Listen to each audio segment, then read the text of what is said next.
So that's why I don't mess with it. Now, back to the baked potato and the chicken wing. Then I adjust my humidity because I have to get the humidity out in order to get it crispy. If I want crispy, I have to get humidity out, period. You know, but even then, I'm adjusting it down to like 80 or 60%. I'm not going to complete 0% on my humidity in the cabinet. So it jacks my cook times up, way up. And yeah, I'm kind of getting impatient. So most of the time, leave this at 100%. You still can brown at 100% humidity. And utilizing this, you can touch this. You can go in multiples of 10s. You can do 20s. If you really want to impress some people, you can say, I gotta cook that at 68% humidity. There's 2 chefs in Atlanta that I just like to mess with because they really do believe that there's a difference between 68 and 69% humidity on when they're cooking some stuff. Okay. But I see differences in 10s and 20s in actual product. So if you're going to adjust in 10s and 20s. And once I made my adjustment, just hit my green. Delta T, I'll go ahead and tell you guys what that is. It's basically cooking with the probe. If I'm doing something long, low and slow cooking. Delta T is not a bad thing to do. When I'm in Delta T mode, I'm basically setting the oven temperature at 100 degrees higher than the product temperature. So if I go to cook a top round or something like that, and I go into Delta T mode, and I say I'm going to cook at, I want my final temperature to be 140 degrees. So here, 140 degrees, and then I want to go up here and I want 125. So what that's going to do is that when I put that in at 42 degrees, I'm going to be 125, my oven temperature is going to be 125 degrees hotter than my product. And it's going to climb as the product climbs. So it's a very long, slow cooking process. Basically like cooking a brisket. Yes. And some people, you know, and so some people use Delta T. When I go back up here to my modes, I'm going to get out of Delta T.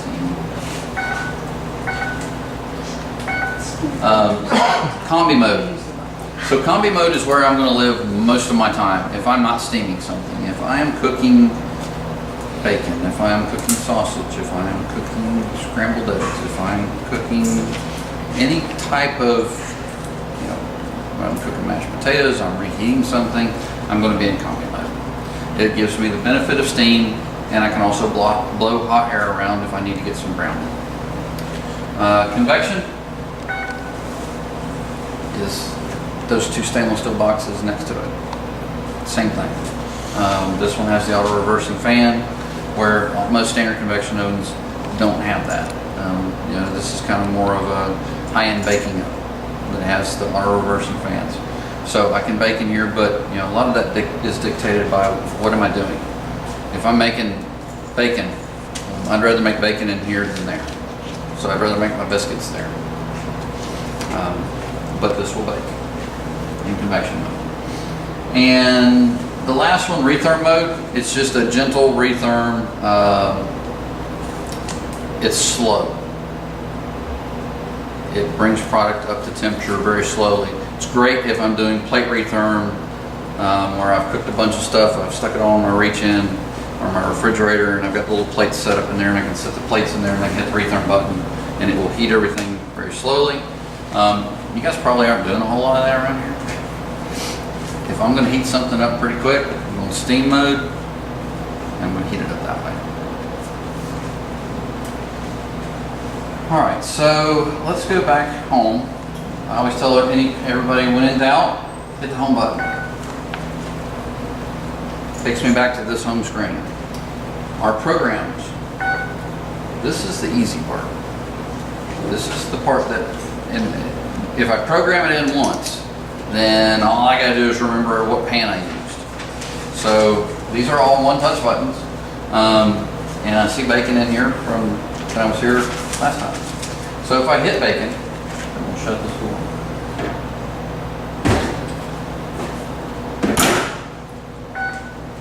First thing that's gonna happen is we're going into a preheat to 400 degrees. So anytime that I program something in here, I want to make sure that I program my preheat into it.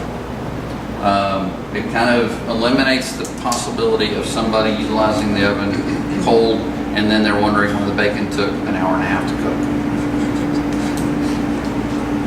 So it's going to preheat. It preheats pretty quickly. From a cold start oven up to 475 degrees, it's a 7.5 minute preheat time.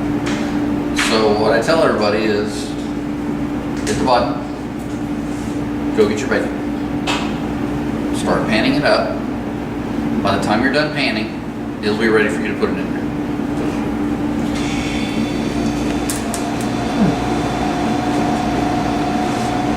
So I'm going to cheat, and I'm going to pretend like it got to 400 degrees. So now it goes in, and it's going to go into its cook. I've got it at 375. I'm in combi mode. And I've got 60% fan, 100% humidity, and it's just going to go through its cook mode. And when it's done, the lightsaber is going to blink, and it's going to beep at you. So no difference if it's 1 rack or 4 racks? It does not. Doesn't matter. Yeah. That's where the Star Wars engineer thing came in. When we first got that, we had these ovens for a year in our test kitchen before they went out to go beta test, and they told us to play with them. And so we got the lightsaber handle, and I'm sitting here going, really? I mean, but then as I told you guys, my office in our test kitchen, and my office down the hallway from the test kitchen. So about the third time that I poked my head out there to see if it was done cooking something, I went, okay, I get the lightsaber door now. When it's on, it's cooking. When it's flashing, it's done. So if I'm across the kitchen or down the hallway and I want to know if whatever I had in there is done, all I got to do is look. Flashing means done. Solid means it's still cooking. So I went, okay, I can see where it has a purpose. Now, if you didn't cheat when it was preheating, Yeah. would it automatically come up to this when it was finished preheating, or do you still have to hit that little red Okay, button? so no, great question. You don't, because what it's going to do is it's going to tell you I'm done preheating, and it's going to sit there, and the door thing is going to come on like this, like, okay, I'm done. You do your part. Open door, put stuff in.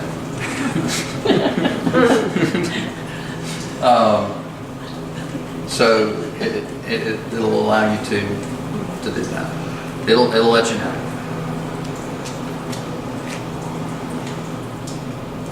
What does that 2 of 2 mean, by the way? Oh, okay. That's a good question. Let's go back.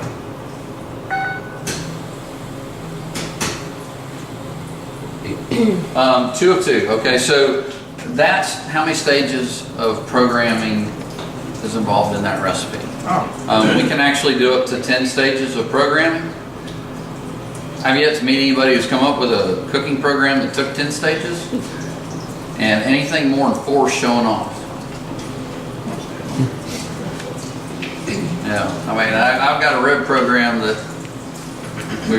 we tried to figure out how many stages we could put the ribs through, and I got 5. I was like, I don't know what else we could do to these things. We've low cooked, we've smoked them, we've low, most of these programs that we would do in here is 1's preheat, 2 might be either a high blast of hot, or where I've got more steam, or I've got adjusting my fan speeds or something along those lines. But typically 2 or 3 is the max that we ever do on programs in the companies. But that'll just tell you how many. 2 programs. All right, thank you. Okay, you mentioned pasta and rice and that kind of stuff. Mhm. Is that programmed in there, or?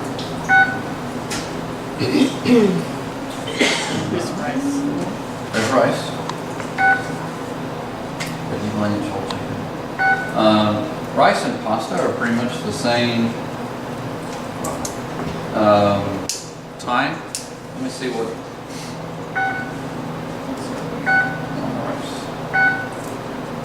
All right, so we've got first step is preheat to 212, and second is 212 for 23 minutes.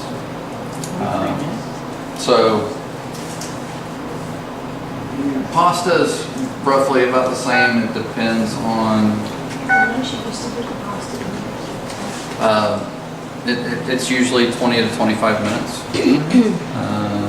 And with pasta or rice, it's very typically 2 to 1, 2 cups of water to 1 cup of rice. Or I can use chicken broth. I can season my rice how I do it. We do all kinds of rice at the office, but it's always a 2 to 1 ratio. Pasta, I just have to cover the pasta with water. So you put your spaghetti noodles in there Just and put them in a 12. I put them in my 12 by 20. I do them in 2.5 inch deep pans, and I spray water. I season and spray water until I've covered the pasta, and then I hit steam. Bruce, you probably covered it with dill, but sausage is the same as bacon? Sausage and bacon. Sausage will actually cook pretty quick. Bacon will take usually a little bit longer. You know, a standard fresh sausage patty be done in about 8 minutes. You know, if they're frozen, they're roughly right at 10 to 12. Bacon, depending upon, you know, the thicker bacon can take up to 14 minutes. Actually, had a customer of ours that they had a really weird cut that was like a special cut for them. It took me almost 18 minutes to get the doggone stuff crispy. But it was an odd cut. I was just like, I've never had to cook bacon this long in my life. Metro Diner, they have a really weird cut of bacon. It was thicker than a thick cut, and but like really thin, like Walmart bacon or something like that. You know, really cut thin. You know, that stuff will be done somewhere around 8 minutes. Normal, I go and buy it. You know, bacon, normal thickness, usually somewhere between 10 and 12 minutes. And I just put those on a sheet pan. I usually spray the sheet pans down because I don't like parchment paper.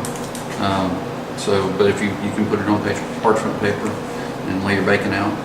Some bacon comes with the little white parchment paper already attached to it. Drop it right on the pan and go to town with it. You know, and being able, if you guys have certain dishes that you guys are doing on a regular basis, Bruce, I want to cook this. Can you tell me the program I need to have for it? Yes. We have a network of 50 chefs that are out in the United States. If I don't know how to do it, and I'm the old man of our group, as they like to remind me. I have a 22-year-old that we just hired and a 30-year-old who's getting ready to get married, and I became the old man at that point in time, at 50. I didn't realize that had happened until we were actually out someplace and they were talking about the old man, and I went, "You're talking about me, and I'm right here." But I've been with the company for 26 years, so I've done a lot of cooking with Alto-Shaam over that time, but there are things that I don't know how to cook. We get on our little internal network and go, "Hey, anybody ever done this?" Usually within about 10 minutes, we've got a couple of responses. We have 2 master chefs, which is one of the highest level that you can get to on that side of things. And so generally we can get you an answer back on that pretty quick. Worst case scenario, I'll make it in my test kitchen and figure it out for you. But quinoa dishes and stuff like that. Yeah. It's kind of, that one. Quinoa, we actually have a pretty good program for that now, but it took a little bit of time. Yeah, pork belly. We got some really cool stuff we do with pork belly. But programming that stuff in and making it 150 degrees, and then I just go to my next step. I want to cook in combi mode, or I want to cook in convection mode, and I want to go 400 degrees. And I want my fan to be at 60. Humidity and everything else is the same. You notice now I've got some more buttons. I've got shelf timers. I've got this little plus thing here, which actually allows me more buttons, more things I can do. So I can do more things with a program than I can with a standard, just my normal cooking modes. Now, we do have the books.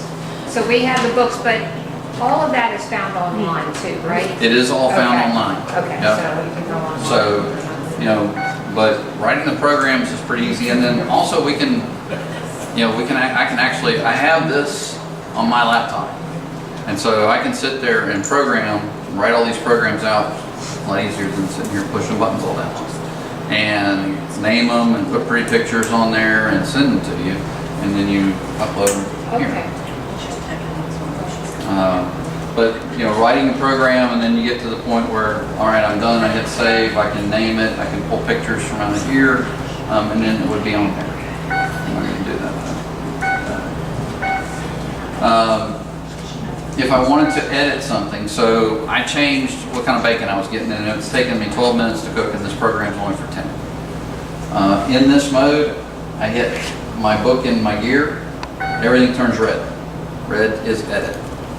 I want to go to my paper and pencil and hit bacon. Now I'm in my program.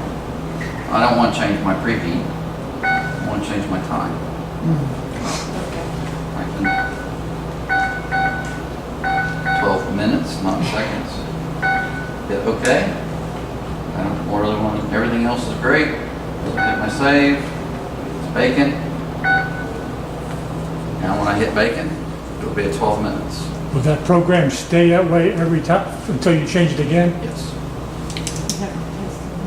That's pretty interesting. And if I really want to get fancy, Don't do that, George. We're right here. everybody's going, no. We've been here 2.5 hours. So you guys have learned about a whole bunch of punching of buttons. That makes sense. But, you know, the one thing that you do kind of need to know is if I do send that for you to do the USB, that toolbox and download the top button. Okay. And then it'll give you, you know, if I've got that in there, it'll actually show up and allow you to take from the stick to my menu, or I can take from my menu to the stick. Typically, since you guys already have stuff in here, you'll just want to hit that third button, which allows me to bring the menus in from the stick to my menu, but doesn't delete everything else. That's a good thing. I had that happen once or twice. I've done it to a customer. Hit the wrong button. I went. How many preset menus can you have? It is 12 per page, 12 pages. 144. So, in that vein of things, if I had 12 pages worth, instead of me trying to find where I put scrambled eggs, if I were to hit the little hourglass or the little spyglass here and type in, I'm going to type in rice because I don't think eggs is in there. So I have my R, my I, oh, there we go, rice. So I have search mode on there. So I'm not sitting there going, it's going to be on page 12, it's going to be on page 12, it's going to be on page 12. But, you know, to me, utilizing it this way is a lot easier than doing the manual mode. Thank you. Cool. Nice machine. Yeah. But And you said you brought cards for us to, yeah, I got 3. okay. So you got to fight over them. I gotta get one. Well, I'm just going to toss them on the floor I and get see one who and the dies. knights can get one in the school, I School, guess, yes, right? Yeah. Yeah, Thank you. Thank you very much. And you guys can share the number. I honestly, you know, I don't take my phone in with me when I'm in with a customer. Take a picture. But you guys can always text me, phone call, send me an email, and I will get back to you as soon as I'm done doing whatever I am, doing whatever I'm doing. If it's an emergency or something you need really quick and I don't respond, I don't answer your phone call, text is the next best thing, because chances are I'm in someplace. And while something's cooking, I'll kind of give my phone a peek and see if I can answer the question pretty quick. Great. Thank you very much. Thank you. Yeah. Thank you. I know Mark went very in depth on a lot of the stuff, and like you said, you guys have a really great lineup of kitchen equipment. You guys can do a lot of things, and the programming that he was talking about on the Sonic Steamer, to me, the more I can program, the easier life becomes, because trying to remember stuff that I cooked a week ago and how I did that, or worse, a month ago, I'm not going to remember. I do good to remember yesterday. So to me, having stuff that's programmable really makes life easier. And I know some people get kind of intimidated by that, and then I go, well, what kind of phone do you have? You know, are you still flip phoning it, bag phone, you know, a wire, 2 cups? Most people have a smartphone of some sort, and they're, in my eyes, those are way more complicated than utilizing a lot of the equipment that's out there. So programmability is a good thing. It just makes it easier, because next time I don't have to figure out how to do it. I just hit the button that says bacon, or you know, having that and having like a little cheat sheet, laminated cheat sheet, and knowing that if I want to do a couple of things of frozen broccoli, I can just hit 4 and it's already programmed, or you know, I hit B and shift it over, and it's already programmed, so I don't have to remember what power levels and all that other good stuff. And all these manufacturers have, you know, Panasonic's got their recipes online. Alto-Shaam's got a huge amount of recipes online as well, and they're all stuff that, you know, we practiced, we played, and they're going to put you in the ballpark. You're going to have a little bit of variances sometimes due to what kind of products come in. You know, if it's a little bit thicker bacon or it's a little bit thinner bacon, may take a little bit less time, but it's going to put you right there in the ballpark. One of the things that, you know, when Terry sent that email out to me, and I remember being down here probably somewhere around this time last year, and but from Alto-Shaam's standpoint is we support our equipment. As long as this is sitting here, we support the equipment. And we have 3 chefs on staff in Georgia. This is my territory, and so, you know, I'm going to leave my card. I leave it for a reason. I expect you to use it. You're not a bother. You're not, you know, I don't look at it that way. I look at it that as why I get paid. I get paid to help people cook in our equipment.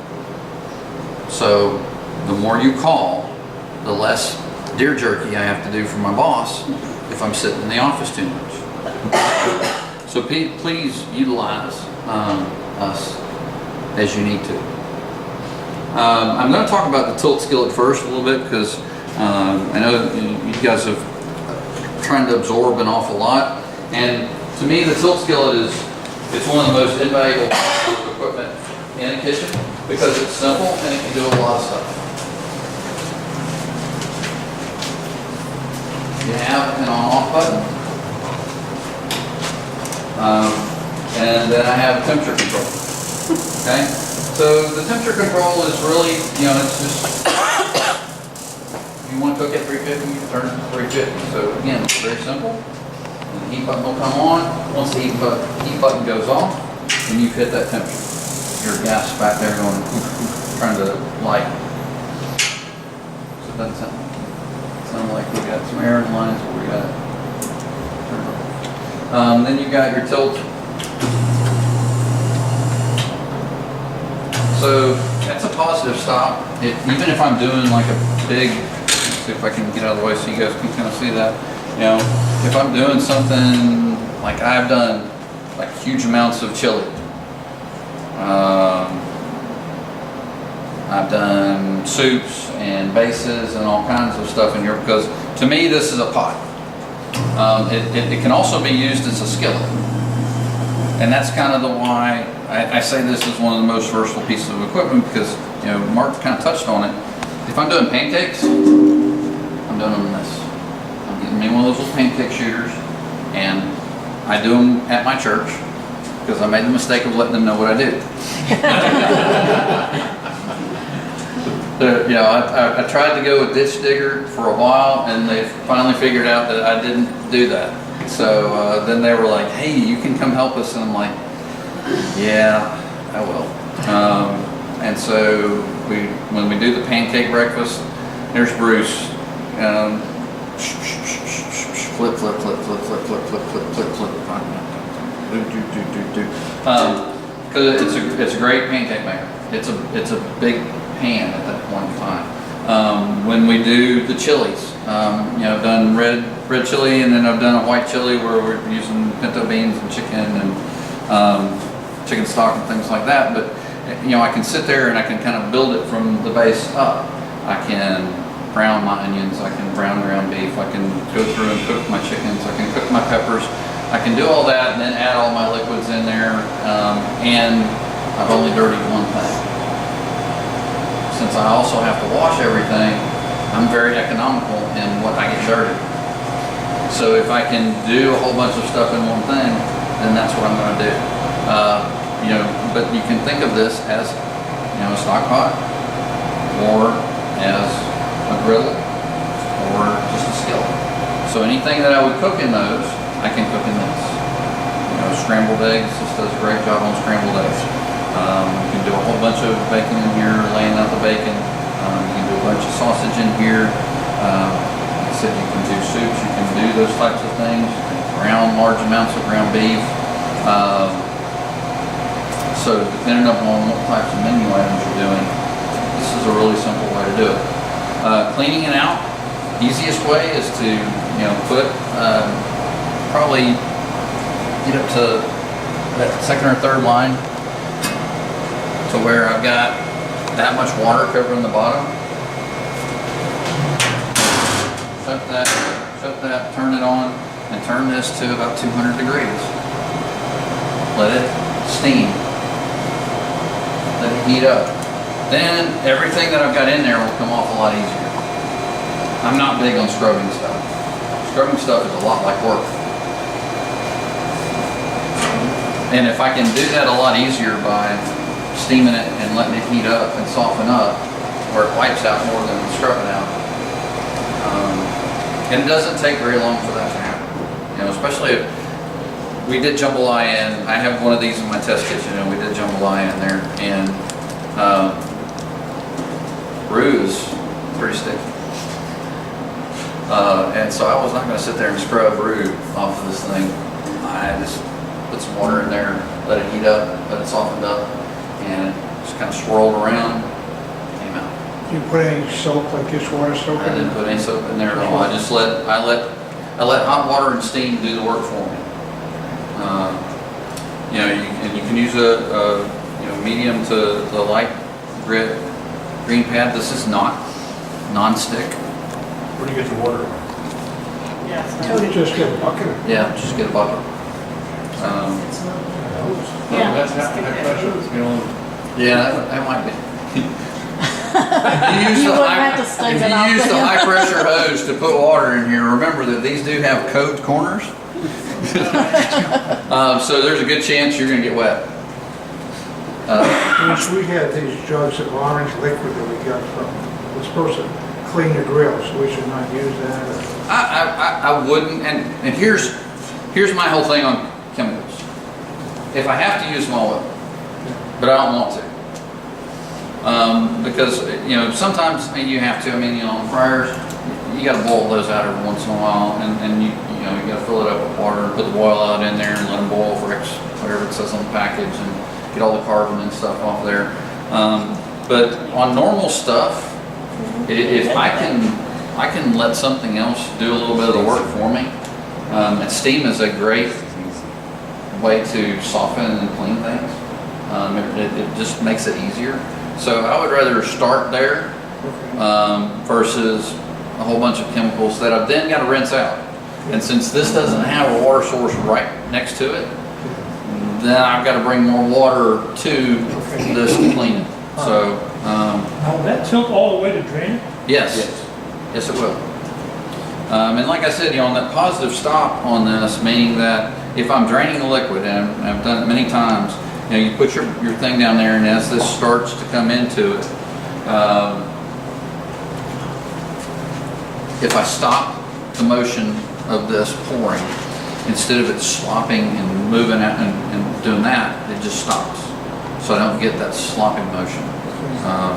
And I've done, like I said, I've literally done 40 gallons worth of chili. This thing was, boom, from Wednesday night dinner. That was a lot of chili. And most of it was gone by the end of the night, so it must not have been bad. Is there an online site for recipes and whatnot for that? Grown really does not have, and Grown has, they're actually based out of Conyers. And they have a chef there, Steve D'Angelo, great guy, he's a good friend of mine. But as far as recipes and settings on this, if you think about it as a griddle, as a pot, and you think about your normal temperatures, I've never cooked above 350 degrees in this thing. When I do pancakes, I do them at 325. It's a good happy medium. Because I know I'm doing a large volume at that point in time. If you have it too hot and you're using your little pancake shooter, by the time I get to this row, I burnt. I burned those because I'm not going fast enough. So 325 allows me a good steady pace that by the time I hit this last row, it's time for me to go back up there and start flipping. But I don't ever cook above 350 degrees, even when I'm doing things like, if I'm browning ground beef, or I'm browning onions, or I'm cooking onions and peppers and things like that. 350 degrees is a really good temperature to work with. It will go up to, it'll go up to 450, but I'm not used to that temperature. I've always used it at lower temperatures. So if there's bacon, you say 350. For bacon, yeah, 350. 350 is a good Then you temperature. have to clean it out and then do the pancakes. Yeah, Okay, but the bacon, I've got an easier way for you to do bacon, okay. and All right, you bet. that's easier to clean. All right. Again, I have to clean stuff, and I don't like to. So, but that's kind of this. This is more of a, so I can look down in there. But be careful, because when you're cooking in there, especially anything that's got liquid, you're going to have some steam coming up. That's not to seal it on there. Anytime that we're going to make sure that we tilt this, we're going to make sure we raise the lid up so that the lid's not on there when we're raising this up. This would dump into a bucket, right? And you can dump it into a bucket into a, Is this a grease trap down in here? It is. yeah, that's a grease trap. But I would, I use this if you guys have serving wells out there. So anything I'm dumping out of here, I'm typically going to be dumping into steam table pans, 12 by 20 pans. Right there. It goes off automatically. Automatic? You don't want it to go off. Oh, no. Those go off automatically. They have, there's usually a heat sink in there somewhere, and when they go off, lots of white powder goes everywhere. I've experienced that one time. You don't want that to happen. You want to be running away long before those go off, because it covers everything in white powder. It's pretty nasty, but it puts out the fire. So, but that's this is a pretty simple piece of equipment, but it can be used for a lot of different things. If for some reason the combi ovens aren't working, the sonic steamer's not working, I can actually sit here and steam in here. I can put some water down in here, I can flip over a 12 by 20 pan and put my pan of stuff I need steamed and set it on top of there. It's not the most efficient way to do it, but in a pinch, if I have to get something done, I can utilize it for that as well. So, it's a pot, it's a griddle, it's a skillet, and I can even utilize it as a steamer. That's why I love these things, because they allow you to do a lot of different things. It's kind of the utility player of the kitchen. Okay. Okay. All right, so we're gonna go down here to the commons now. If that's my utility player, this is my number 4 hitter. I've got a lot of power, I can do a lot of things, but it's really designed for cooking large batches of product. Turning it on. And I want to make this a point of emphasis because this is a call I get a lot. When you have to turn this unit on, push and hold that button, and as soon as that light comes on, let go of it. If I push and hold it for a long period of time, because I'm waiting for something to happen on that screen, this little light right here is going to turn red like it just did. And it's going to take me into a screen calibration mode, which if I'm turning on all the equipment, because that's typically what we do when we come into the kitchen, is we turn everything on and then we start to go get our stuff. Well, if I'm not back to see what this does, then I go to hit the screen and nothing works. It goes up into the screen calibration mode, and if I have not calibrated the screen, me trying to hit that green check mark, it's not going to do anything, so I'm going to wait until it gets done, and then we'll hit my little plus signs here. There's 5 of them, and then it's going to work. And then I can hit my buttons and it's going to work. But when you're turning it on, when the light comes on, let go. You don't have to wait for the screen to start doing something. It's energized, it's going to come up, and it's going to boot up. That's one of the calls that I get quite a bit is, hey Bruce, hey, I'm hitting my screen, nothing's happening. Okay, do you remember when I was there and we talked about holding the button too long and going into screen calibration? Yeah, kinda. I kind of remember I remember you said that. And so to fix it, I just turn it off, turn it back on, and hold the button until the little red light comes on, and it's going to come up into that mode with the little plus marks, and then everything works again. So it's an easy fix, but it happens. So not that big of a deal. As far as cleaning wise, so I kind of like to go with everything while it's all nice and cool. Cleaning the door. So that opens up, and where this unit will automatically clean itself, it has cleaning modes on it.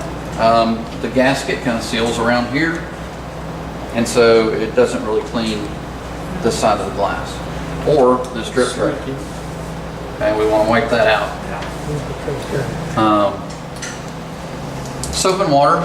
Don't use Windex or anything like that. You don't really need to do that. I'm big on soap and water, and honestly, you won't really have to get in there and clean that a whole lot. The drip tray, you will have to get and clean them every once in a while, because anything that hits my front glass is going to condensate and run down into that drain. So we do want to wipe that out. We want to wipe this one out every once in a while. Somebody struggled with cookies. I'm not accusing, I'm just saying there's a lot of burnt chocolate. But we want to make sure we wipe that out as well. You guys also have a probe, okay? I love this. This is one of my favorite things. So the probe, especially if I'm doing any kind of bulk muscle meat, large proteins, I can tell this thing to cook it to 140 degrees, the probe in it, and it will cook to 140 degrees. I don't have to sit here and remember or try to figure out, especially if I've got, let's say I've got a bunch of meatloaf. Everybody cooks meatloaf. So I want to cook that meatloaf to 160. So I put my probe in there and I tell it to cook to 160, and I pick the biggest meatloaf that's in there, and that's the one I probe. I know that it's going to be done. I don't have to sit there and figure out, all right, you know, I put this much product in there and it's X amount of minutes per pound, and then for each additional meatloaf that I put in there, that adds additional 15 minutes, and I've got 7 meatloafs in there, and then you start getting fingers and toes involved, and then we pull out our smartphone to try to find the calculator on the thing, or I can just say, hey, cook to 160 degrees and let me know when you're done. Where does that plug into the unit? Plugs in right here, okay? Now, should I ever go to cooking my probe and it comes up and it says 888, that means one of a couple of things. One, the probe's not in there. Somebody has taken it out, maybe put it in a desk drawer or something. Two, it's not plugged in all the way. Three, I've gotten some stuff down in the end of the plug there, and I can take a little skewer and I can just kind of pull that off. Or I've gotten stuff up here and I just need to wipe these off. So that's kind of what that 888 message is. I think whoever did that was a Dale Earnhardt fan. A junior fan. And then we've got a Star Wars engineer. So, because of all the lights and fancy buttons and noises it makes. But the probe is really good. You know, utilize it more. It just makes it easier to cook. So you just leave it stored in there? I leave it stored in there. Yeah. Leave it stored in there. Exterior gasket. So, like Mark was talking about on the convection ovens, leaving those doors cracked. Do that on these two. It's okay to leave these cracked open like that.